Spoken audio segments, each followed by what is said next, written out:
Okay, I have a little question here for you.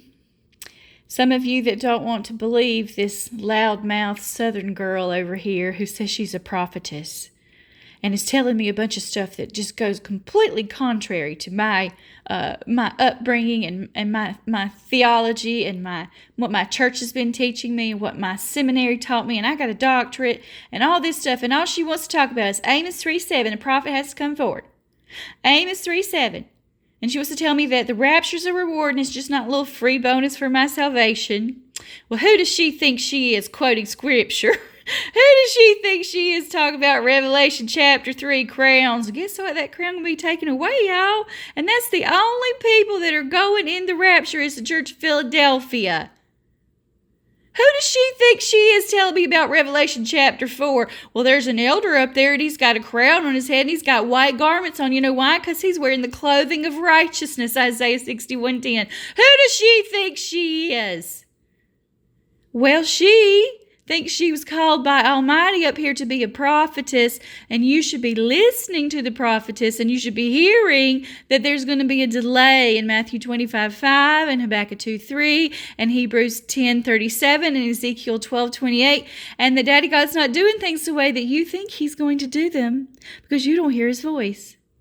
And you're going to, what's that got to do with lemons? Well, I guess you're going to have to make some lemonade with all of those lemons that you're going to be squeezing during this tribulation because you're going to be stuck down here, having to die for your faith because you won't listen because you got a sourpuss attitude. That's exactly what they're here for, okay? You should have been listening to this little South Carolina girl who's saying, hey, Daddy God's calling me Anna, the prophetess from Luke chapter 2. Guess what? You know what Anna's age was when she died? 84. How old will Israel be once the tribulation is over? 84. Didn't that other prophet guy over there that you guys all want to mock and scoff and throw some stones out, didn't he say that the rapture would happen when Israel is 77? 77 plus 7, that's 84. Everybody did the math just real quick there with me? It's 84.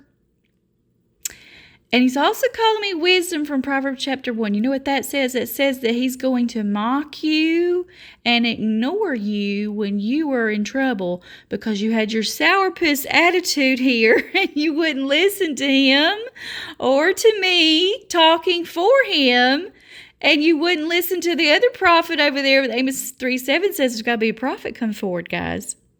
No secret rapture, no doctrine of imminency. That is straight out of the pit of hell. But you don't want to hear that, do you? No, because you want to believe that you know the truth about everything and that you could never be tricked by the father of lies. Well, you're wrong. Okay? You're just wrong. You've been tricked. I've been trying to tell you that you're tricked, but nobody wants to listen to that you've been tricked because then you have your pride hurt or your ego be hurt. You just never recover from that, right? Well, then you're going to have to make some lemonade with these lemons that you're going to have to do. No, wait, actually, there's going to be a few more. Hold on. There's seal 1, the Antichrist, okay? Seal 2, well, that would be some wars and stuff, right? And then you got pestilence. And then I think the 4th one is about the rich and poor. There's not going to be a lot of food because they're going to hide it all from you. And seal 5 over here, well, that's about the martyrdom. So you're not coming up until seal 6 right here. This one, that's when you're coming up. All right? So you're going to have to most likely die for your faith. And you're going to have to go through all of the stuff that the Antichrist is going to throw at you. So as long as you're fine with making lemonade out of these lemons of the tribulation, just go ahead and ignore me. But if you think you might want to look at some scripture to see if that prophetess lady, you know, that loudmouth southern girl over there, if she's telling the truth or not, you might want to do that now. Because I'm going to show you what the little time here says. Okay, what's this time say right here? That says it's 10:27 of 2025. See how much I work for you?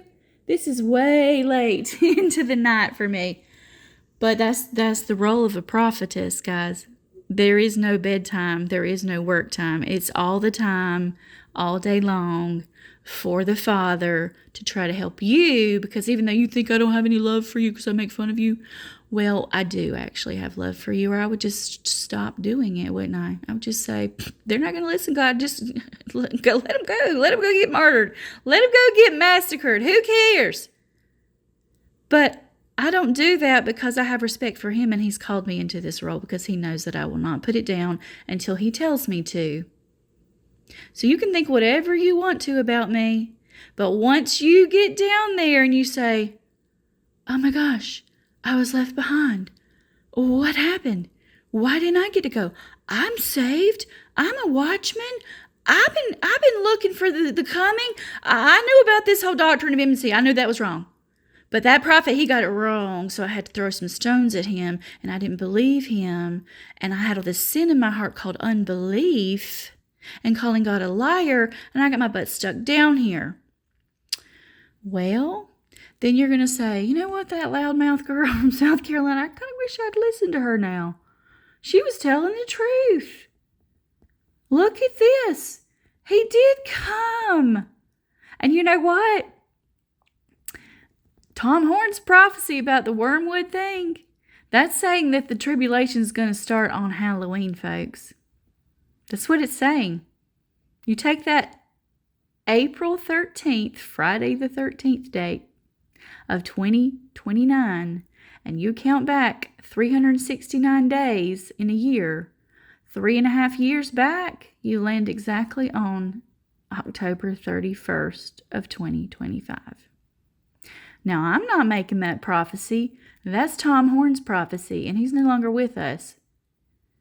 But I'm going to tell you what, he didn't know he wasn't going to be with us when he made the prophecy. And his whole career, his whole empire over there of Skywatch TV would just have crumbled if that was a lie. And I don't think it was a lie. I think he was telling the truth. And I believe that the delay is just about over.